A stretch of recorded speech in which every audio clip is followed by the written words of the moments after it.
Good morning everybody. मैं doctor Amandeep आप सबका स्वागत करता हूं इस आज के ऑनलाइन क्लास में। स्टूडेंट्स, आज का जो हमारा चैप्टर है वो है chapter number 2, developing and develop economies and major issues of development in India. कि एक अंडर डेवलप्ड और एक डेवलप्ड इकोनॉमी कौन सी होती है, और इस चैप्टर में खासकर इस बात का जिक्र है कि इंडिया अगर अंडर डेवलप कंट्रीज में आता है तो इसके क्या क्या रीजन क्या क्या है। तो आज के टॉपिक में हम डिस्कस करेंगे कि what are the causes of under development. कि अगर किसी देश का विकास नहीं हुआ है, आर्थिक विकास नहीं हुआ है, तो उसके कारण क्या क्या है। तो उससे पहले हम लोग डिस्कस करेंगे कि अंडर डेवलप इकोनॉमी कौन सी होती है। फिर उसके बाद हम डिस्कस करेंगे कि अंडर डेवलप इकोनॉमी के होने के कारण क्या क्या है, क्या क्या डिटर्मिनेंट्स, क्या क्या कॉजेज। तो दोस्तों, इकोनॉमी की अगर बात करें, इकोनॉमी एक ऐसा सिस्टम है जिसमें लोग अपना जीवन यापन करते हैं, अपनी कमाई करते हैं, ताकि उनकी जो वांट्स हैं वो पूरी हो सके। So economy is a system by which people earn their living. तो एक इकोनॉमी क्या होती है? एक इकोनॉमी वो सिस्टम है जहां पे लोग अपना काम करते हैं ताकि वो कमाई कर सकें और अपनी इच्छाओं को पूरा कर सकें। बहुत सारे तरीके हैं इकोनॉमीज को क्लासिफाई करने के। उनमें से एक इम्पोर्टेंट तरीका है कि आप इकोनॉमीज को दो पार्ट में डिवाइड करते हैं, या तो वो डेवलप इकोनॉमी होती है या वो अंडर डेवलप इकोनॉमी। तो अगर हम बात करें डेवलप इकोनॉमीज की, तो ये वो इकोनॉमीज होती हैं, वो कंट्रीज हैं जहां पे लोगों का स्टैंडर्ड ऑफ लिविंग बहुत ही अच्छा होता है, नेचुरल रिसोर्सेज जो है उनका अच्छा यूज हो रहा है, पर कैपिटा इनकम की अगर बात करें या नेशनल इनकम की बात करें तो वो ज्यादा होती है। नेशनल इनकम एंड पर कैपिटा इनकम, पर कैपिटा इनकम वो भी आपको ज्यादा मिलेगी। तो दुनिया के लगभग 1/3 जो पॉपुलेशन है, लगभग 33% लोग जो हैं वो डेवलप इकोनॉमीज के अंदर आते हैं। और इनकी खास बात क्या है कि एक डेवलप इकोनॉमी जो होती है उसका स्टैंडर्ड ऑफ लिविंग बहुत अच्छा होता है, पर कैपिटा इनकम इनकी अच्छी होती है, और इनको हम एडवांस इकोनॉमीज भी बोलते हैं। एग्जाम्पल अगर हम बात करें तो अमेरिका है, जापान है, ऑस्ट्रेलिया है, यूरोप है, ब्रिटेन है, जर्मनी है। ये सारे देश जो हैं लगभग 1/3 ऑफ द टोटल पॉपुलेशन जो है वो डेवलप इकोनॉमीज में आती है। अब अगर बात करें अंडर डेवलप इकोनॉमी की, तो अंडर डेवलप इकोनॉमी जो है दुनिया की लगभग 2/3 पॉपुलेशन जो है, अराउंड 66 या 67% लोग जो है वो अंडर डेवलप इकोनॉमीज में रह रहे हैं। अंडर डेवलप इकोनॉमी वो इकोनॉमी होती है जहां पे अभी तक जो लोग हैं वो बहुत कम में गुजारा करते हैं, उनकी पर कैपिटा इनकम बहुत कम होती है और उनका स्टैंडर्ड ऑफ लिविंग बड़ा ही लो होता है। तो low standard of living, low per capita income and low use of resources, less use of resources. तो इन इकोनॉमीज को हम अंडर डेवलप इकोनॉमीज भी बोलते हैं। तो इस तरह हम किसी भी इकोनॉमी को दो पार्ट में देख सकते हैं, क्लासिफाई कर सकते हैं, develop economies and under develop economies. Under develop economy वो इकोनॉमी है जहां पे आपको स्टैंडर्ड ऑफ लिविंग आपका लो होता है, पर कैपिटा इनकम लो होती है, गरीबी होती है। इसके अलावा अगर हम कहें कि नेचुरल रिसोर्सेज का पूरा यूज नहीं किया गया है, पुअर हेल्थ सर्विसेज होती हैं, कंजप्शन लेवल भी लो होता है, डेथ रेट ज्यादा होती हैं, बर्थ रेट भी ज्यादा होती है, और फॉरेन इकोनॉमीज के ऊपर वो डिपेंडेंट होती है। तो 1/3 पॉपुलेशन जो है वो डेवलप इकोनॉमीज में है, और लगभग 2/3 पॉपुलेशन जो है वो अंडर डेवलप इकोनॉमीज में आती है। अब अगर बात करें अंडर डेवलप इकोनॉमी की, तो according to first 5 year plan, जो इंडिया के अंदर फर्स्ट 5 ईयर प्लान जो बने थे 1951 से 56, उस प्लान के अंदर दिया गया है, मीनिंग दिया गया है कि एक अंडर डेवलप इकोनॉमी वो इकोनॉमी होती है जहां पे ग्रेटर और लेसर डिग्री ऑफ अनयूटिलाइज्ड और अंडर यूटिलाइज्ड आपको मैन पावर मिलेगी और साथ साथ नेचुरल रिसोर्सेज भी मिलेंगे। तो अंडर डेवलप इकोनॉमीज के अंदर आपको को एग्जिस्टेंस मिलेगा, साथ साथ ये मिलेंगे क्या कि आपकी जो मैन पावर है, आपके पास जो पीपल हैं, जो लोग हैं, जो पॉपुलेशन है, उसका आपको अंडर यूटिलाइजेशन मिलेगा कि वो आपको बेरोजगार मिलेंगे, उनका पूरा यूटिलाइजेशन नहीं हो रहा। और दूसरी तरफ आपको जो देश के जो नेचुरल रिसोर्सेज हैं उनका भी आपको अंडर यूटिलाइजेशन या नॉन यूटिलाइजेशन मिलेगा। ये खास बात होती है अंडर डेवलप इकोनॉमी। दूसरे शब्दों में हम कह सकते हैं कि जो अंडर डेवलप इकोनॉमी होती है वो इकोनॉमी होती है जहां पे आपने जो वहां के जो लोग हैं और वहां के जो संसाधन हैं, नेचुरल जो प्राकृतिक संसाधन हैं, उनका भी आपने भरपूर उपयोग अभी तक नहीं किया है, और ना ही जो वहां के जो लोग हैं, वहां के जो मैन पावर है आपके पास, उसका भी आपने यूटिलाइजेशन नहीं किया है। उनको पूरा बेरोजगारी है, वहां पे आपने उनको पूरा रोजगार नहीं दिया है, वो अपना एफिशिएंटली अपने आप को यूज नहीं कर पा रहे हैं, इसलिए वहां गरीबी है। और दूसरा जो नेचुरल रिसोर्सेज हैं उनको भी आपने यूज नहीं किया है क्योंकि आपके पास वो टेक्निक्स नहीं है कि आप उनका पूरा यूज कर सकें। सो ये एक बहुत ही अच्छी डेफिनेशन है कि जहां पे भी मैन पावर का और जहां पे भी नेचुरल रिसोर्सेज का आपने अगर अंडर यूटिलाइजेशन या अनयूटिलाइज्ड रह गए हैं तो वहां आपको क्या माना जाएगा, अंडर डेवलप इकोनॉमी मानी जाएगी। सो अंडर डेवलप इकोनॉमी हम कह सकते हैं वो इकोनॉमी है जहां पे पर कैपिटा इनकम कम होती है, जहां पे human as well as natural resources जो है पूरा यूटिलाइज नहीं हुआ है, जहां पे प्रोडक्शन की टेक्निक जो है वो पुरानी है, इनएफिशिएंट है और ऑर्थोडॉक्स है, और अल्टीमेटली जहां पे ग्रोथ का संभावना है, that is called under developed economies. Under develop economy वो इकोनॉमी मानी जाएगी जहां पे पर कैपिटा इनकम लो है, जहां स्टैंडर्ड ऑफ लिविंग बहुत ही लो है लोगों का, जहां पे आपने नेचुरल रिसोर्सेज को यूज नहीं किया है ढंग से, जहां पे आपने जो ह्यूमन कैपिटल है आपके पास, जो मानव संसाधन है, उसका भी यूज नहीं किया है। इसके अलावा आपकी जो टेक्निक्स हैं वो पुरानी है, ऑर्थोडॉक्स हैं, और अल्टीमेटली ऐसी कंट्री जहां पे ग्रोथ की बहुत ही ज्यादा संभावना है, उस कंट्री को हम बोलेंगे अंडर डेवलप इकोनॉमी। अब जो आज का मेन टॉपिक है वो यहां से स्टार्ट होता है कि अंडर डेवलप इकोनॉमी के कारण क्या क्या है, किन कारणों से कोई देश अंडर डेवलप रह जाता है, क्या क्या कारण है कि किसी इकोनॉमी को हम अंडर डेवलप इकोनॉमी की श्रेणी में रखते हैं। सो दो पार्ट्स में हमने इन कारणों को डिवाइड किया है, पहला है इकोनॉमिक कारण और दूसरा है नॉन इकोनॉमिक कारण। तो सबसे पहले हम बात करेंगे इकोनॉमिक कॉजेज की। What are the economic causes behind the under development. Exam में ये क्वेश्चन आपको 16 मार्क्स का मिल सकता है, बड़ा क्वेश्चन आएगा कि what do you mean by under development and what are its causes, explain in detail. तो इसमें लगभग आपको काफी सारा पॉइंट्स हैं, वो हम वन बाय वन डिस्कस करेंगे। तो it's a very interesting question. So let's discuss economic causes of underdevelopment. सबसे पहला है मार्केट इनपरफेक्शन।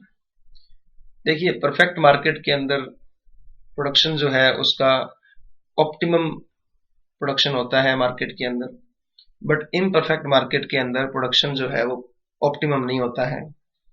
क्यों? क्योंकि मार्केट में इनपरफेक्शन है, क्योंकि जो आपके पास रिसोर्सेज है उनका प्रॉपर डिस्ट्रीब्यूशन नहीं हो रहा। मार्केट इनपरफेक्शन का मतलब क्या है? What do you mean bye market imperfect? मतलब मार्केट परफेक्ट नहीं है। इसका मतलब क्या है कि सबसे पहली बात तो ये है कि आपके जो रिसोर्सेज हैं वो इमोबाइल है, इमोबिलिटी है रिसोर्सेज की, इमोबिलिटी ऑफ रिसोर्सेज, कि आपके पास जो ह्यूमन रिसोर्सेज या नेचुरल रिसोर्सेज हैं वो एक जगह से दूसरी जगह पे नहीं जा रहे, क्योंकि ट्रांसपोर्ट की कमी है, आपके पास फैसिलिटी नहीं है, जो लोग हैं वो ऑर्थोडॉक्स हैं, वो पुराने विचारों के हैं, वो दूसरी जगह पे नहीं जाना चाहते। तो रिसोर्सेज अगर एक जगह से दूसरी जगह पे आप नहीं पहुंचा पा रहे हैं तो इट मीन्स कि मार्केट इम्परफेक्ट है, प्रोडक्शन आप पूरा प्रोडक्शन नहीं कर पाओगे। दूसरा कारण है कि आपको मार्केट के अंदर प्राइस के अंदर इनस्टेबिलिटी मिलेगी, प्राइस आपको स्टेबल नहीं मिलेंगे, आपको प्राइस के अंदर इनस्टेबिलिटी मिलेगी, जिसके कारण की मार्केट इम्परफेक्ट मानी जाएगी। तीसरा कारण है कि आपके जो इकोनॉमिक स्ट्रक्चर जो है वो बड़ा ही रिजिड है, इकोनॉमिक स्ट्रक्चर जो है आपका बहुत ही रिजिड इकोनॉमिक स्ट्रक्चर है, कड़ा इकोनॉमिक स्ट्रक्चर है। मीन्स कि आपका जो टोटल प्रोडक्शन है वो सेम रहता है। क्यों? क्योंकि आपकी जो एंटरप्रेन्योर्स हैं, जो बिजनेसमैन है वो कम होते हैं, आपका जो प्रोडक्शन का जो टेक्निक होता है वो आउटडेटेड होता है। तो इन सब कारणों की वजह से क्या होता है कि आपकी इकोनॉमिक स्ट्रक्चर जो है आपका रिजिड होता है, आप उतना प्रोडक्शन नहीं कर पा रहे जितना आपको करना चाहिए, सप्लाई आपकी लो होती है, उसकी इलास्टिसिटी कम होती है। तो ये सब कारण है। इसके अलावा मोनोपोली भी आपको मिलेगी, मोनोपोली के कारण भी आपको मार्केट इनपरफेक्ट मिलेगी। तो इन सब कारणों की वजह से मार्केट में इनपरफेक्शन होता है, जिसकी वजह से कि अंडर डेवलपमेंट कंट्री का जन्म होता है। तो अगर हम देखें कि अंडर डेवलप इकोनॉमी के अंदर, कंट्री के अंदर मार्केट परफेक्शन जो है वो कितने टाइप का हो सकता है, तो सबसे पहला इमोबाइल लेबर, इसको हम लिखेंगे इमोबाइल। इमोबाइल मतलब कि मोबिलिटी नहीं है लेबर के अंदर, लेबर जो आपकी है वो इमोबाइल है, लेबर जो है वो एक जगह से दूसरी जगह पे नहीं जाती है। वर्कर को अगर पता भी लगता है कि उसको किसी और जगह पे अच्छा सैलरी मिल सकता है, जहां पे वो अपनी प्रोडक्टिविटी बढ़ा सकता है, तब भी लेबर जो है वो दूसरी इंडस्ट्रीज के अंदर नहीं स्विच करती है, लेबर जो है वो एक ही जगह पे काम करती रहती है। ये लेबर जो है वो दूसरी जगह पे क्यों नहीं जाती, इसके कई कारण हो सकते हैं। जैसे कि इंडिया का कास्ट सिस्टम है, कुछ ऐसी इंडस्ट्रीज है जिनमें आप एक पर्टिकुलर लेबर उसकी कास्ट के अकॉर्डिंग वहां काम नहीं कर सकती। जैसे लेदर इंडस्ट्री है, लेदर इंडस्ट्री के अंदर आपको देखेंगे तो अगर कोई प्रॉपर हिंदू धर्म को मानता है, ब्राह्मण है, तो वो लेदर इंडस्ट्री में काम नहीं करेगा। कुछ सोशल ऑब्स्टेकल्स भी हैं, उनके कुछ रिलीजियस कारण भी हैं, कुछ उनके कस्टम्स हैं, कन्वेंशंस हैं, मान्यताएं हैं, कुछ रीति रिवाज हैं, उनके कारण वो क्या है, दूसरे किसी इंडस्ट्री में या दूसरे किसी जगह पे जाना पसंद नहीं करते हैं। तो इस वजह से भी मार्केट इनपरफेक्शन होता है। दूसरा पॉइंट है इग्नोरेंस ऑफ मार्केट कंडीशंस। देखिए लेबर जो है, दूसरी अगर बात करें तो वर्कर्स जो है या लेबर जो है, उनको इस बात का पता ही नहीं है कि कहाँ पे अच्छी एम्प्लॉयमेंट अपॉर्चुनिटीज हैं और कहाँ पे वो बेटर ढंग से अपना सैलरी प्राप्त कर सकते हैं। दूसरी तरफ अगर प्रोड्यूसर की बात करें तो प्रोड्यूसर को भी पता नहीं है कि उसका सेल का पोटेंशियल क्या है डोमेस्टिक या इंटरनेशनल मार्केट में। तो वो जो है अपने गली में या अपने शहर के अंदर ही प्रोडक्ट बेचता रहता है, वो अपने सेल को बढ़ाने की कोशिश नहीं करता क्योंकि उसको मार्केट की कंडीशन का पता ही नहीं। थर्ड जो कारण है वो है मोनोपोलिस्टिक प्रैक्टिसेस। देखिए बहुत कम बिजनेसमैन होते हैं जो अंडर डेवलप इकोनॉमी के अंदर पाए जाते हैं, एंटरप्रेन्योर्स जो होते हैं वो बहुत कम होते हैं। तो इसके कारण उनका जो है एक बहुत बड़ा कंट्रोल होता है प्रोडक्शन के ऊपर। तो मोनोपोलिस्टिक प्रैक्टिसेस पाई जाती हैं जिससे कि ऑप्टिमम लेवल पे प्रोडक्शन नहीं हो पाता, क्योंकि उन्हीं का ही कंट्रोल होता है, वो नए बिजनेसमैन को एंटर नहीं करने देते। उनका जो फैक्टर ऑफ प्रोडक्शन है उनके ऊपर पूरा कंट्रोल होता है, सप्लाई के ऊपर, डिमांड के ऊपर। तो वो किसी और को नहीं एंटर करने देंगे और वो खुद भी जितने ऑप्टिमम लेवल पे प्रोडक्शन हो सकता है वो नहीं कर पाते।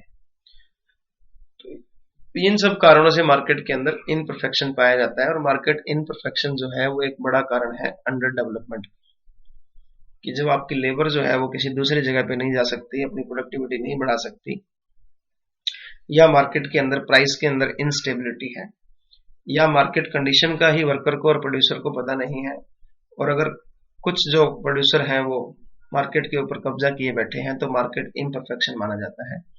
और मार्केट इनपरफेक्शन ही सबसे बड़ा कारण है इकोनॉमिक अंडर डेवलपमेंट का। सेकंड जो आपका रीजन है, सेकंड जो आपका कारण है अंडर डेवलपमेंट का, वो है इनफ्लेक्सिबल इकोनॉमी। इनफ्लेक्सिबल मतलब मोर रिजिड, रिजिड इकोनॉमी। देखिए जो अंडर डेवलप इकोनॉमीज होती हैं वहां पे जो आपका ग्रोस प्रोडक्शन है वो सेम रहता है, देन की डेवलप इकोनॉमीज के। क्यों सेम रहता है, वो क्यों नहीं बढ़ता? क्योंकि आपके पास एक तो मार्केट इनपरफेक्शन है, दूसरा जो बिजनेसमैन है वो बहुत कम है, तीसरा आपकी जो प्रोडक्शन की टेक्निक है वो बिल्कुल सेम है, आपने मॉडर्न टेक्निक्स नहीं लगाई है, इसलिए आपका जो प्रोडक्शन है, जो ग्रोस प्रोडक्शन है कंट्री का, वो सेम रहता है, वो बढ़ता नहीं है। तो इकोनॉमी जो है वो स्टैटिक रहती है, इकोनॉमी जो है वो बढ़ती नहीं है। फॉर एग्जाम्पल अगर हम देखें, ये आपका प्रोडक्शन पॉसिबिलिटी कर्व है किसी कंट्री का, एक अंडर डेवलप कंट्री का। ये यहाँ पे आपको ओएक्स पे वीट दिखाया गया है और यहाँ पे आप राइस को प्रोड्यूस कर सकते हैं। तो ये जो आपका प्रोडक्शन पॉसिबिलिटी कर्व है ये अंडर डेवलप कंट्री का है। यहाँ पे आप एल लेवल तक राइस प्रोड्यूस कर सकते हैं और एम लेवल तक आप वीट प्रोड्यूस कर सकते हैं। और अगर असल में आप देखें तो अगर आप यहाँ तक आपका पीपीसी हो सकता है, प्रोडक्शन पॉसिबिलिटी कर्व, जो कि है पी और सी। अब आप यहाँ पे प्रोड्यूस कर रहे हैं, इतने लेवल तक आप राइस और वीट प्रोड्यूस कर रहे हैं, आप यहाँ तक नहीं पहुंच रहे हैं। ये अंडर डेवलपमेंट कंट्री का मेन खास बात है कि वो प्रॉपर यूटिलाइजेशन नहीं कर पा रही है अपने नेचुरल रिसोर्सेज का, अपनी लेबर का। कारण क्या है? कारण ये है कि आपके पास जो टेक्निक है, आपके पास जो टेक्नोलॉजी है वो आउटडेटेड है, आपके जो बिजनेसमैन है वो बहुत कम है, मोनोपोलिस्टिक प्रैक्टिस चल रही है, लेबर को मार्केट का कंडीशन का पता नहीं है, प्रोड्यूसर को भी पता नहीं है कि उसका प्रोडक्ट कहाँ कहाँ बिक सकता है, लेबर जो है वो एक जगह से दूसरी जगह जाकर के काम नहीं करना चाहते। तो टेक्नोलॉजी के कारण आप जितने भी आपके पास रिसोर्सेज है आप उनको यूज नहीं कर पा रहे, इसलिए क्या है, मार्केट इनपरफेक्शन है, जिससे कि रिसोर्सेज का पूरा यूज नहीं हो सकता। आप यहां तक पहुंच सकते हैं अगर आप अपने रिसोर्सेज को बढ़िया यूज करें। कैसे यूज होंगे अच्छे रिसोर्सेज? जब आपके पास टेक्निक अच्छी होगी, जब आपको मार्केट की कंडीशन का पूरा पता होगा, जब आपकी लेबर जो है वो एफिशिएंटली काम करेगी, कहीं पे भी जाकर के वो अपना काम कर सकती है। सो हम कह सकते हैं कि अंडर डेवलपमेंट कंट्री के अंदर जो प्रोडक्शन पॉसिबिलिटी कर्व है वो पूरा यूटिलाइज नहीं होता, वो कम ही रह जाता है। क्यों? क्योंकि आपके पास टेक्निक अच्छी नहीं है, आपके पास बिजनेसमैन कम है, आपकी जो मार्केट के अंदर मोनोपोलिस्टिक प्रैक्टिसेस चल रही हैं, आपके पास लेबर जो है वो बहुत ही इलिटरेट लेबर है, इनएफिशिएंट लेबर है, जो एक जगह से दूसरी जगह जाकर के काम नहीं करती। तो इन सब बातों से हम कह सकते हैं कि अंडर डेवलप इकोनॉमी के अंदर रिसोर्सेज जो है वो ऑप्टिमम लेवल पे यूज नहीं होते हैं, जिससे कि मार्केट के अंदर इनपरफेक्शन आता है और अल्टीमेटली आप जो है अंडर डेवलप इकोनॉमी की श्रेणी में आ जाते हैं। थर्ड है vicious circle of poverty. Third जो रीजन है आपका, थर्ड जो कारण है वो है विशियस सर्कल ऑफ पॉवर्टी। देखिए, एक कंट्री गरीब क्यों है? क्योंकि एक कंट्री गरीब है। A country is poor because it is poor. Under develop economy जो है वो पॉवर्टी के दुष्चक्कर में फंस जाती है, इसको बोलते हैं गरीबी का दुष्चक्कर। एक सर्कल बन जाता है गरीबी का, तो आप इसी गरीबी में घूमते रहते हैं। तो हम कैसे कह सकते हैं? क्योंकि अंडर डेवलप इकोनॉमी के अंदर क्या होता है कि आपकी कंट्री जब पुअर होती है तो वहां पे लो सेविंग होती है, सेविंग जो होती है वो लो होती है, क्योंकि आप गरीब हो, इसके लिए आपके पास सेविंग नहीं है। अब आपके पास जब सेविंग कम होगी तो आपके पास इन्वेस्टमेंट भी कम होगी, आप इन्वेस्ट नहीं कर पाओगे। अब जब इन्वेस्टमेंट कम होगी तो आपके पास प्रोडक्टिविटी भी कम होगी। अब प्रोडक्टिविटी कम है तो कैपिटल फॉर्मेशन भी कम होगा, आप कंट्री के अंदर नई कैपिटल बन ही नहीं पाएगी। तो कहां से हमने स्टार्ट किया? लो इनकम से स्टार्ट किया हमने।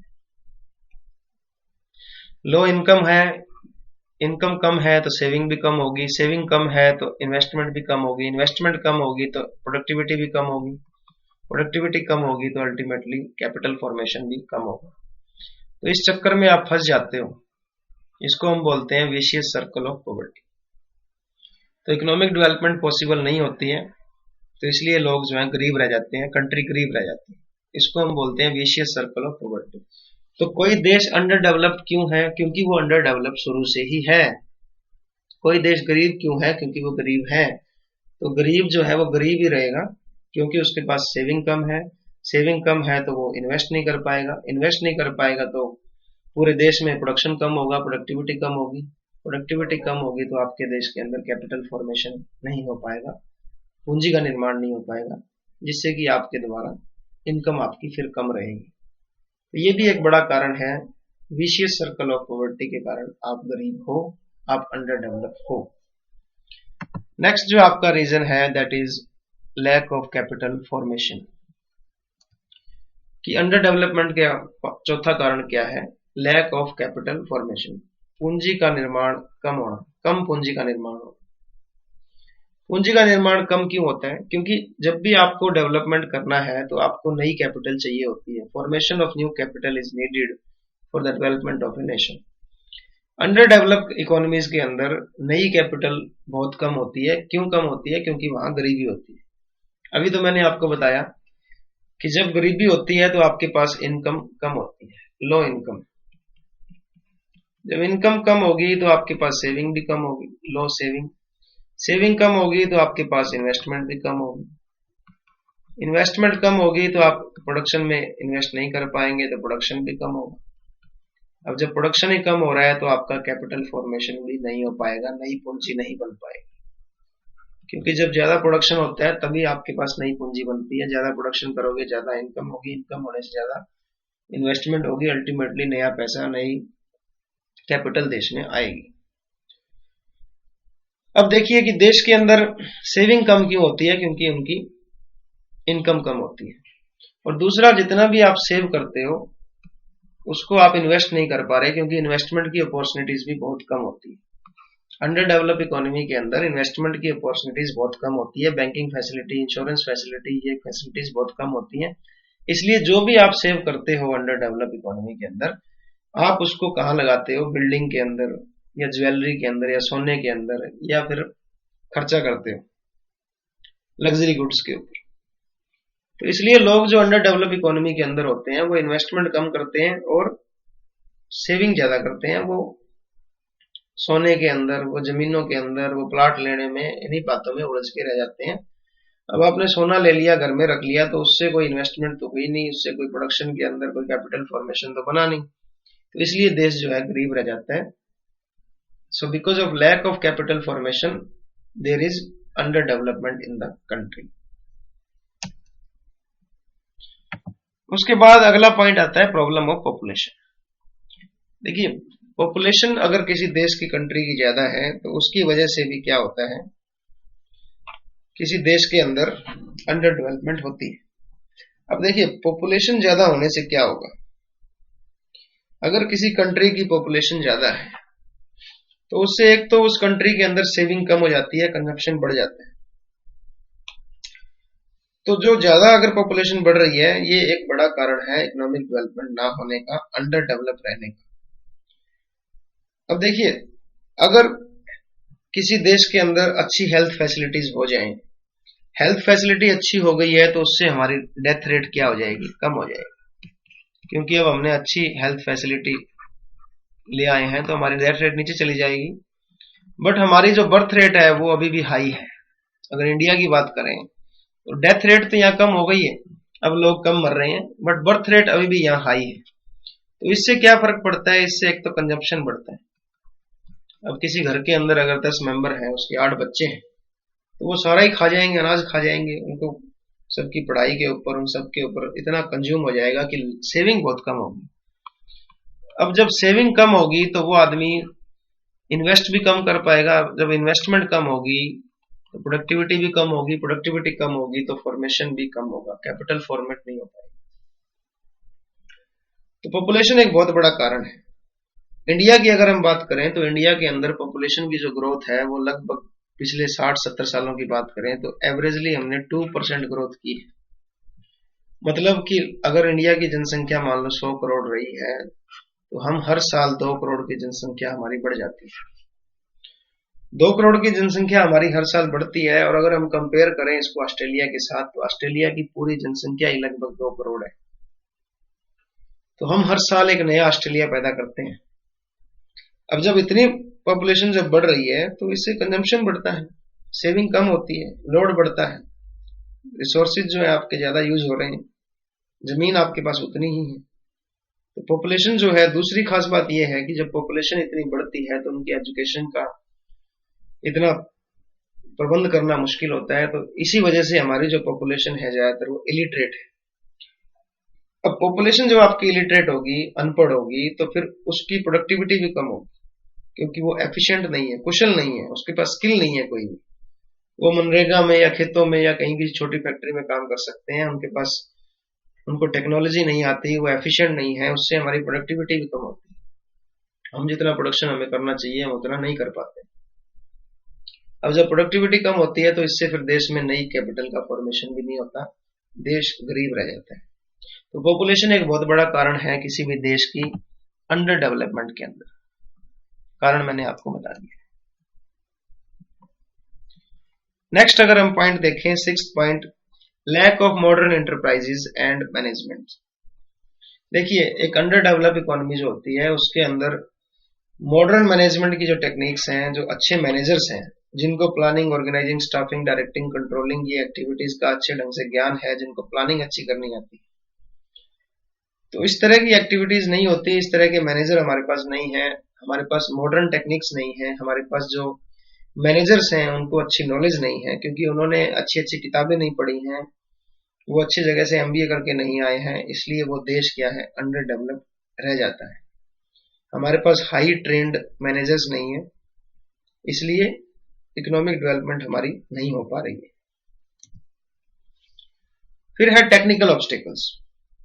कुछ अगर हम बात करें कि अंडर डेवलप इकोनॉमीज जो हैं वो बैकवर्ड होती हैं, क्योंकि उनके पास टेक्निकल और साइंटिफिक टेक्निक्स नहीं होती। अगर आज हम अमेरिका, ऑस्ट्रेलिया, जर्मनी से अपनी तुलना करें तो हमारे देश की लगभग 46% पॉपुलेशन जो है वो एग्रीकल्चर में लगी हुई है इंडिया के अंदर, और ये टोटल हमारा जो इंडिया के अंदर जो प्रोडक्शन होता है उसमें 15% का योगदान देती है बस। तो नेशनल इनकम के अंदर इनका योगदान सिर्फ 15% है एग्रीकल्चर का, और 46% लोग लगे हुए हैं। अगर अमेरिका की बात करें तो अमेरिका में सिर्फ 0.7% पीपल ही एग्रीकल्चर में लगे हुए हैं, जो कि लगभग 99.3% लोगों का पेट भरते हैं। अब इंडिया में 46% लोग लगे हुए हैं, अमेरिका में सिर्फ 1% से भी कम लोग लगे हुए हैं। इसका मतलब हमारी टेक्निक जो है वो आउटडेटेड है। हमारे पास एग्रीकल्चर और इंडस्ट्रियल प्रोडक्शन के लिए जो है वो मॉडर्न टेक्निक्स का, साइंटिफिक टेक्निक्स की बहुत कमी है, हमारे पास आधुनिक तकनीक नहीं। जब आपके पास आधुनिक तकनीक नहीं होती तो आपको ज्यादा लेबर का यूज करना पड़ता है, और दूसरा आपका प्रोडक्शन भी कम होता है, और तीसरा आपके जो रिसोर्सेज हैं आप उनको पूरा यूज नहीं कर पाते। तो ये भी कारण है कि देश जो है वो अंडर डेवलप्ड रह जाता है। नेक्स्ट है आपका इंटरनेशनल ऑब्स्टेकल्स। कुछ अंतरराष्ट्रीय कारण भी हैं। अंतरराष्ट्रीय कारणों में कुछ एक जो राइटर हैं, कुछ एक जो अच्छे राइटर हैं, उनका ये कहना है कि जब भी किसी अंडर डेवलप और डेवलप कंट्रीज के बीच में कोई भी इंटरनेशनल कॉम्प्रोमाइज होता है या संधि होती है या कोई भी एग्रीमेंट होता है, तो उसका ज्यादा जो फायदा है वो डेवलप कंट्रीज को मिलता है। अंडर डेवलप कंट्रीज जो है वो हमेशा ही उसका नुकसान होता है। तो इंटरनेशनल जो ट्रेड आपका होता है, अंतरराष्ट्रीय व्यापार जो आप करते हो, दो कंट्री आपस में जो व्यापार करती हैं, तो उसमें कुछ ऐसी शर्तें होती हैं, कुछ ऐसी परिस्थितियां बनती हैं कि डेवलप कंट्री को ज्यादा फायदा होता है, अंडर डेवलप कंट्री को नुकसान होता है। तो इनमें हम देखेंगे क्या क्या कारण है। सबसे पहला कारण है कि अगर इंटरनेशनल ट्रेड हो रहा है तो उससे अनबैलेंस स्ट्रक्चर ऑफ प्रोडक्शन बनता है। अनबैलेंस स्ट्रक्चर ऑफ प्रोडक्शन का क्या मतलब है कि जब एक अंडर डेवलप नेशन के साथ कोई भी एग्रीमेंट करता है, तो जो डेवलप नेशन है वो अंडर डेवलप कंट्री के अंदर कुछ अपनी जो कैपिटल है वो लगाता है। ठीक है, कैपिटल जो है वो इन्वेस्ट करता है अंडर डेवलप इकोनॉमी में, अपने पैसे जो है अंडर डेवलप इकोनॉमी में लगाता है। तो उससे क्या है, अंडर डेवलप इकोनॉमी का जिस सेक्टर के अंदर फॉरेन कंट्री का पैसा लगता है वो सेक्टर तो डेवलप हो जाता है, उसमें तो अच्छी डेवलपमेंट आ जाती है उस सेक्टर में। बट अंडर डेवलप कंट्री के जो बाकी सेक्टर हैं, जो बाकी एरिया है जहां पे डेवलप कंट्री ने अपना पैसा नहीं लगाया है, वो अनडेवलप्ड रह जाते हैं। अब जिस सेक्टर के अंदर या जिस एरिया में कैपिटल इन्वेस्ट करी है बाहर वालों ने, वहां पे तो अच्छा विकास हो जाएगा, बाकी जो है वो प्रोडक्शन का विकास नहीं हो पाएगा। तो इससे एक अनबैलेंस स्ट्रक्चर बनता है प्रोडक्शन। क्योंकि जब भी फॉरेन इन्वेस्टमेंट कोई कंपनी करती है तो वो ज्यादातर क्या करती है, उस कंट्री के नेचुरल रिसोर्सेज को खा जाती है। अब जैसे अमेरिका अगर इंडिया से कोई चीज, इंडिया के किसी उसमें पैसे लगा रहा है किसी सेक्टर में, तो अमेरिका जो है मान लो इंटरेस्टेड होगा इस देश के नेचुरल रिसोर्सेज को या इस देश को नुकसान पहुंचाने में। तो अमेरिका ने अगर किसी भी सेक्टर में पैसा लगाया है तो वो सेक्टर तो डेवलप हो जाएगा, बाकी सेक्टर आउटडेटेड रह जाएंगे। तो प्रोडक्टिविटी जो डोमेस्टिक सेक्टर की है वो लो रह जाएगी। तो इससे क्या होगा, डुअलिज्म आएगा। डुअलिज्म का मतलब कि एक सेक्टर तो ऐसा होगा जो पूरी तरह डेवलप हो जाएगा, बाकी जो सेक्टर है वो पूरी तरह अनडेवलप रह जाएंगे। अब ये जो पूरा सेक्टर जो डेवलप हो चुका है, यहाँ पे आप मॉडर्न टेक्निक्स का यूज करोगे, यहाँ पे आप कैपिटल इंसेंटिव टेक्निक का यूज करोगे। बट इंडिया की अगर हालात देखें तो यहाँ पे हमें लेबर टेक्निक का ज्यादा यूज करना चाहिए, जिसमें कि लेबर को रोजगार मिले। तो इन सब बातों के कारण क्या होगा, देश के अंदर प्रोडक्शन का जो है अनबैलेंस स्ट्रक्चर बनेगा, जिससे कि बहुत नुकसान होगा। दूसरी बात, outflow of funds due to foreign companies. जब भी कोई फॉरेन कंपनी आती है वो अपना यहाँ पे प्रोडक्शन यूनिट लगाती है अंडर डेवलप्ड कंट्री के अंदर या इंडिया के अंदर। क्यों लगाती है वो अपने प्लांट यहाँ पे, क्योंकि एक तो यहाँ लेबर बहुत चीप है, बहुत ही सस्ती लेबर मिल जाएगी, और एक यहाँ की मार्केट बहुत बड़ी है। हमारे पास 140 करोड़ की जनसंख्या है, ऐसी मार्केट उनको कहीं भी नहीं मिलेगी। हमारे यहाँ लेबर बहुत सस्ती है। तो ये सब करके वो अपना फंड, जो अपने फंड है यहाँ पे वो लगाती है, अपना प्लांट यहाँ लगाती है। तो अब जो प्लांट वहां लगाया है तो उससे जो भी उसको प्रॉफिट हो रहा है या उससे जो भी उसको डिविडेंड मिल रहा है, इंटरेस्ट मिल रहा है, उसको जो भी रॉयल्टी मिल रही है, वो सारी की सारी कहाँ चली जाएगी, फॉरेन में वापस चली जाएगी। तो फंड्स का आउटफ्लो होता है, जो पैसा हमारे कंट्री में रहना चाहिए वो बाहर चला जाता है, जिससे कि अंडर डेवलपमेंट होती है। फिर डेमोन्स्ट्रेशन इफेक्ट होता है। जब भी कोई फॉरेन की कंट्री इंडिया के अंदर कोई प्रोडक्ट लेके आती है तो इंडियन लोगों को वो प्रोडक्ट यूज करने की इच्छा जगती है। इससे इंडियंस का स्टैंडर्ड ऑफ लिविंग बढ़ता है। अगर आप देखिए, वॉचेस की बात करें, मोबाइल की बात करें, रेफ्रिजरेटर की बात करें, टीवी की बात करें, नए नए गैजेट्स आ रहे हैं उनकी बात करें, लैपटॉप की बात करें, नई नई कारों की बात करें, नई नई बाइक्स की बात करें, तो ये सारा कुछ हमें वेस्टर्न कंट्री ने दिया है। तो हमें पता लगता है कि हम लोग बहुत नीचे जी रहे हैं, हम लोग बड़ा ही स्टैंडर्ड ऑफ लिविंग हमारा लो है। तो फॉरेन की जो कंट्रीज हैं उनसे हमें सीखने को मिलता है, नई नई चीजों को यूज करने का मजा आता है। तो इससे क्या है कि जो इंडिया के जो लोग हैं उनके अंदर कंज्यूम करने की, अपना स्टैंडर्ड ऑफ लिविंग हाई करने की जो है एक इच्छा जगती है, तो वो नकल करते हैं। तो इसको हम बोलते हैं डेमोन्स्ट्रेशन इफेक्ट। नकल की प्रवृत्ति जगती है, वो लोग शो करते हैं। तो इंडियंस जो है वो कार दिखा करके, नए नए गैजेट्स को यूज करके, एप्पल की वॉच, एप्पल के मोबाइल, डेल का लैपटॉप, एप्पल का लैपटॉप, तो जितने भी लग्जूरियस आइटम है, महंगी महंगी घड़ियां, राडो की वॉचेस, स्विस वॉचेस, इन सब को यूज करके वो क्या करते हैं, लोगों को शो करते हैं कि हमारा स्टैंडर्ड ऑफ लिविंग बहुत अच्छा है। तो इससे होता क्या है, देखिए, चलो ठीक है कि आप अपना स्टैंडर्ड ऑफ लिविंग इंक्रीज कर रहे हो, बट इंडिया की अगर बात करें तो इंडिया में सेविंग्स वैसे ही बहुत कम है, क्योंकि हमारी इनकम कम है। अब जो भी आप सेव कर रहे हो थोड़ा बहुत, अगर आप इन चीजों में लगाने लग जाओगे तो आपके पास सेविंग बिल्कुल भी नहीं बचेगी। अब बिल्कुल भी सेविंग नहीं बचेगी तो आप इन्वेस्टमेंट कहाँ करोगे। अब आप जब पैसा इन्वेस्ट ही नहीं कर रहे तो फिर प्रोडक्टिविटी कैसे बढ़ेगी, और जब प्रोडक्टिविटी नहीं बढ़ेगी तो देश में कैपिटल फॉर्मेशन नहीं होगा, नई पूंजी का निर्माण नहीं होगा। तो डेमोन्स्ट्रेशन के कारण ये जो फॉरेन की कंपनियां जहां आकर के अपना प्रोडक्ट दिखा रही हैं, उससे भी काफी हमारा नुकसान हो रहा है। फिर secular deterioration in terms of trade. देखिए, जब भी कोई develop country under develop country के साथ जब भी कोई एग्रीमेंट करती है तो उसका ज्यादा फायदा किसको होता है, डेवलप कंट्री को, अंडर डेवलप कंट्री को नहीं होता। क्योंकि अंडर डेवलप कंट्री जो आइटम एक्सपोर्ट करती है वो कौन सी होती है, ज्यादातर तो वो नेचुरल रिसोर्सेज होते हैं, या एग्रीकल्चर प्रोडक्ट होते हैं, या फिर आपकी कोई लेबर होती है। अब इन तीनों में हमारी मजबूरी क्या है, जैसे नेचुरल रिसोर्सेज या एग्रीकल्चर प्रोडक्ट है, ये एक पेरिशेबल आइटम है, मतलब सड़ने वाली आइटम है। अगर आप इसको स्टोर करके नहीं रखोगे तो ये सड़ जाएगी, तो आपके पास कोई चॉइस नहीं है। तो अगर आप इसको नहीं बेचोगे तो ये सड़ जाएगी। तो इसलिए हमें क्या है, डेवलप कंट्रीज की शर्तों को मानना पड़ता है। उनको पता है कि इनके पास ज्यादा कुछ नहीं है, ये चाय मसाले, एग्रीकल्चर प्रोडक्ट, नेचुरल रिसोर्सेज ही बेच सकते हैं, इनके पास कोई ज्यादा चीज है नहीं। तो ये सारी चीजें जो है, इसके लिए हमें डेवलप कंट्रीज की शर्तों का मानना पड़ता है। दूसरी तरफ अगर आप देखेंगे, डेवलप कंट्री क्या बेच रही है, वो टेक्निक बेचती है। अब टेक्निक तो सड़ती नहीं है कभी भी, टेक्निक पड़ी है, टेक्निक का क्या बिगड़ रहा है, नई नई टेक्निक्स बेचते हैं वो लोग। तो technique is a non perishable item, जो सड़ने वाली नहीं है, इसलिए इनको पता है कि हमारी जो डिमांड है वो बनी रहेगी। तो इसलिए अंडर डेवलप कंट्री को इनकी शर्तों को मानना पड़ता है। तो इसलिए टर्म्स ऑफ ट्रेड, जो व्यापार करने की शर्तें जो हैं, उनके अंदर डेवलप कंट्री का ज्यादा फायदा रहता है, हमारा नुकसान होता है। ये भी एक कारण है हमारे नुकसान का। फिर उसके बाद बात आती है loss to domestic industries from the imported goods. देखिए, जब भी आप बाहर से इंपोर्टेड गुड्स मंगाते हैं तो वही गुड्स जो हमारी डोमेस्टिक इंडस्ट्री बना रही है उसको, उससे लॉस होता है। इसके कारण देश में कम सामान बिकता है, उस देश की आइटम का। जो भी आपने यहाँ सामान मंगाया है वो नहीं बिकेगा, बाहर वाला बिकेगा। जैसे टॉयज है, टॉयज अगर आप देखें तो चाइना से आ रहा है सारा का सारा।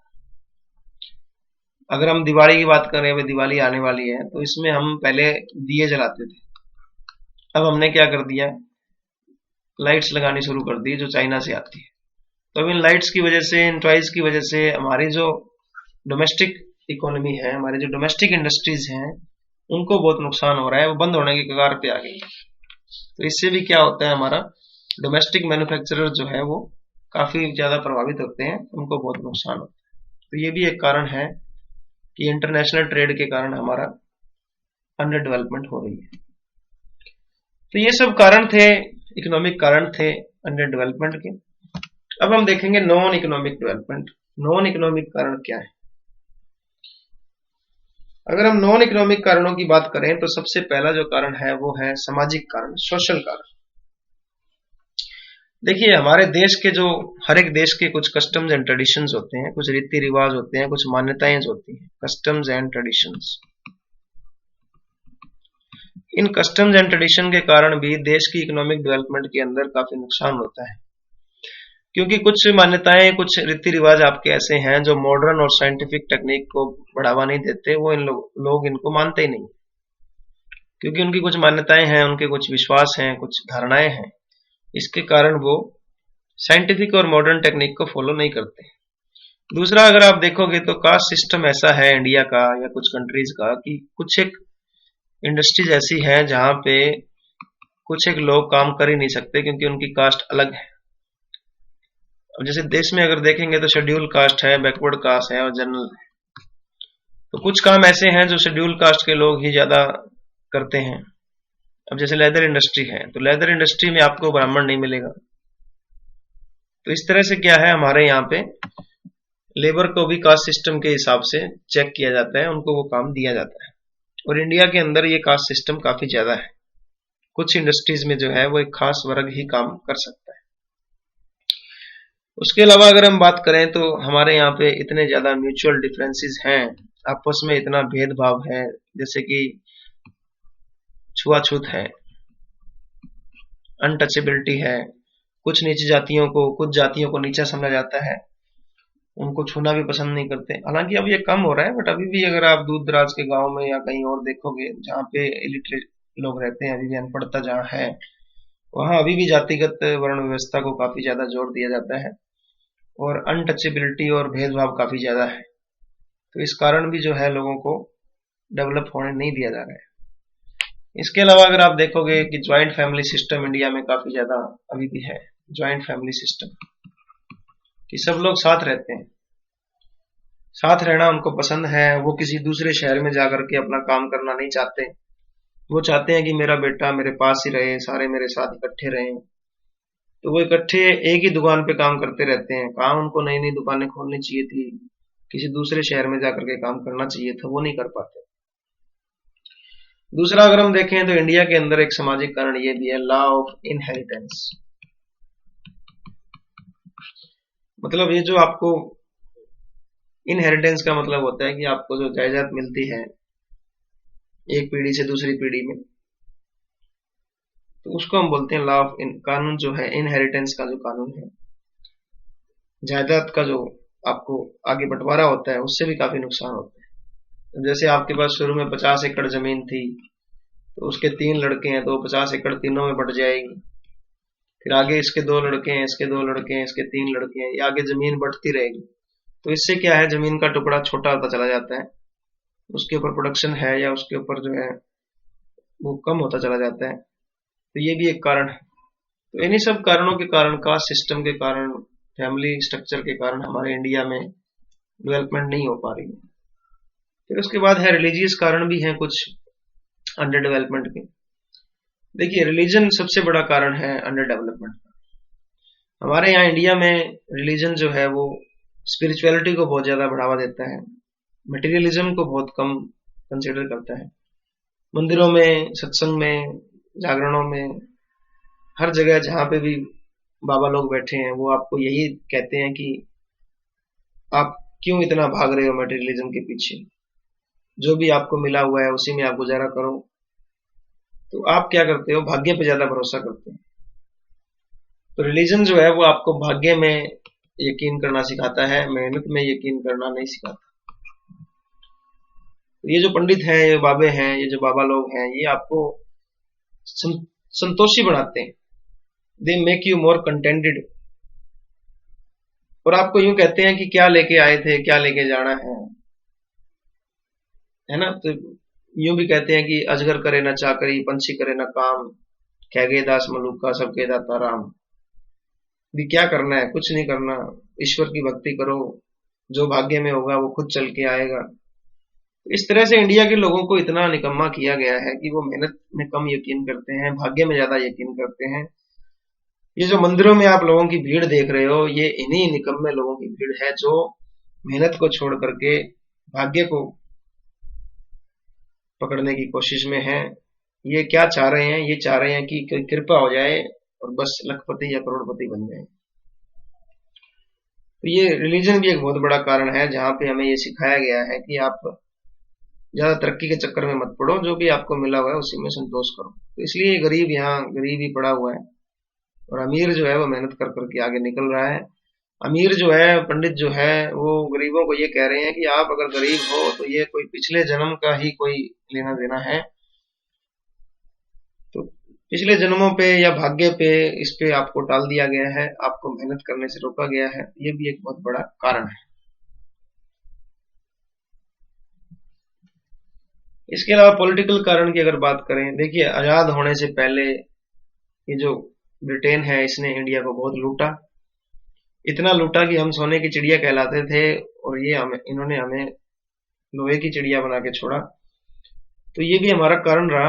अब जब आजादी जब मिल गई हमें, उसके बाद भी ये लोग इंटरफेयर करते रहे हमारी इकोनॉमी के अंदर, क्योंकि हमारे पास पैसा नहीं था, हमारे पास टेक्नोलॉजी नहीं थी, इसलिए हमें क्या करना पड़ा, हमें इन डेवलप इकोनॉमीज को देखना पड़ा, इनकी तरफ हाथ फैलाने पड़े।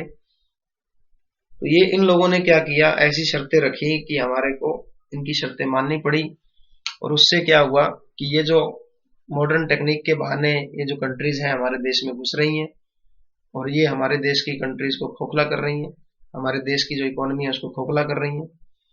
दूसरा, गवर्नमेंट जो है वो पावर में रहने की कोशिश करती है, चाहे किसी भी तरीके से, उसको इकोनॉमिक डेवलपमेंट से ज्यादा कोई लेना देना नहीं होता।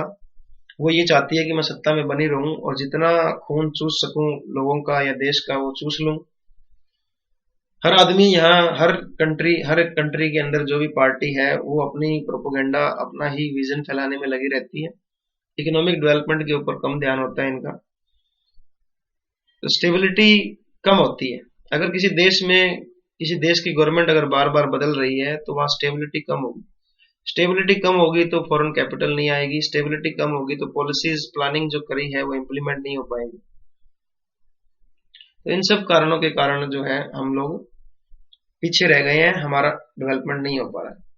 और दूसरा, जब पॉलिटिकल इंस्टेबिलिटी होती है कंट्रीज के बीच में या कंट्रीज के अंदर, अब इंडिया पाकिस्तान के अंदर अगर हम देखें, अगर सरकारें बार बार बदलती रहें तो इससे क्या है, एक डर का माहौल पैदा होता है, और इससे हमें क्या है, ज्यादा डिफेंस इक्विपमेंट खरीदने पड़ते हैं, सुरक्षा पे ज्यादा ध्यान देना पड़ता है। अगर पाकिस्तान ने एक परमाणु बम बना लिया या कोई नई मिसाइल का परीक्षण कर लिया तो इंडिया की बुखार चढ़ जाता है इंडिया को। इंडिया भी फिर दंड बैठक लगाता है, इंडिया भी फिर जोर लगाता है कि हम भी एक नई मिसाइल बनाएंगे। इन कारणों से हम क्या है, अपना ज्यादा जो है खर्चा सुरक्षा के ऊपर करते हैं, जिससे कि बाकी जो हमारे देश की जो हालात हैं वो उनके ऊपर पूरा ध्यान नहीं दिया जाता। तो ये भी कुछ कारण है। फिर आपका लास्ट जो है वो है एडमिनिस्ट्रेटिव रीजंस।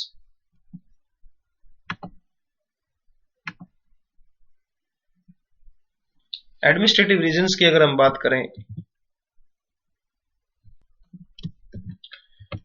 तो अगर हम बात करें देश के अंदर जो प्रशासनिक जो अफसर हैं वो इतने अच्छे नहीं हैं, इतने काबिल नहीं हैं, इतने ईमानदार ऑफिसर नहीं हैं, हमारे नेता ईमानदार नहीं हैं, हमारे जो ऑफिसर जो सरकारी पोस्टों के ऊपर बैठे हैं, बड़ी बड़ी पोस्टों पे, वो भी भ्रष्ट हैं, करप्ट हैं, ज्यादातर उनमें से करप्ट हैं। क्योंकि लीडर्स जो हैं वो करप्शन को बढ़ावा देते हैं। इससे हमारा अंडर डेवलप इकोनॉमी का विकास नहीं हो पाता। जो हमने प्लान्स बनाए हैं वो प्रॉपरली इंप्लीमेंट नहीं हो पाते। अगर 1 रुपया ऊपर से चला है तो नीचे पहुंचता पहुंचता वो 15 पैसे या 10 पैसे रह जाता है।